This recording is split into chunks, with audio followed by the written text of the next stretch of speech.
It's a particularly difficult time of developmental for anybody.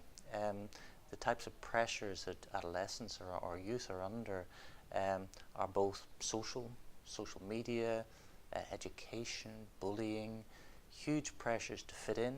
Is the New Zealand mental health system doing enough to combat the issue? I think the mental health system is doing a great deal to try and address it, but as we were saying, the issue is a really holistic issue. I think it's an issue about culture and expectations. I think it's an issue about availability of resources. There is a certain stigma around New Zealand men and mental health. How much of an effect can that stigma and harden up attitude have on a young man? I think it's a huge thing. Part of New Zealand culture is very much a historical culture, that expressing your emotions and your feelings are seen as a failure or weakness.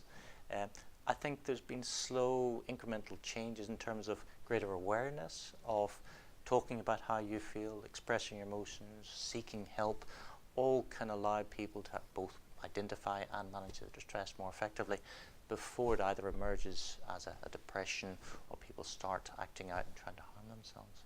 There have been some instances sort of here in the Canterbury region where perhaps a CDHB or a hospital has sent someone who is suicidal home in a taxi, or even a case here in Hillmorton Hospital where someone's killed themselves in CDHB care. Is that good enough? Suicidal ideation is not uncommon. Many people present with suicidal ideation as a form of expression of distress. A lot of those individuals are managed, they don't require medication, they're not clinically depressed, and a lot of individuals continue to express their distress through suicidal ideation and some acting out behaviours. But on that, what sort of care should be provided then to those that are perhaps suicidal? There was a case where someone attempted suicide, went to hospital, did the physical checks, was absolutely fine, and as I said, sent home in a taxi.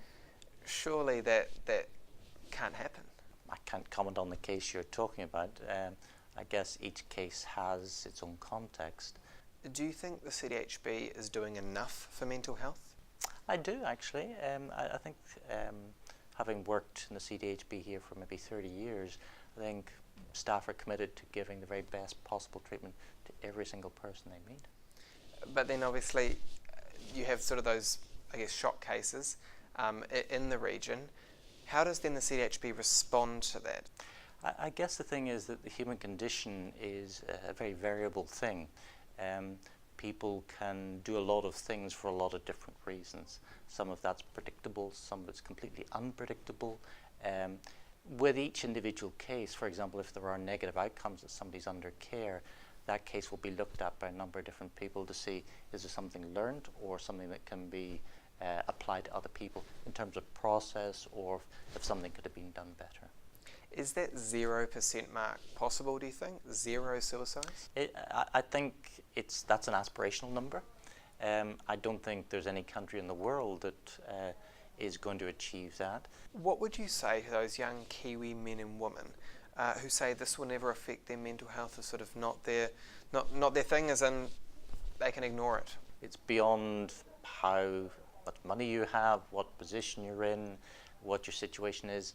There's always a possibility for loss and change, and I think people who aren't mindful of that actually do very, very badly. Charlie Whan from the CDHB, thank you very much. Thank you.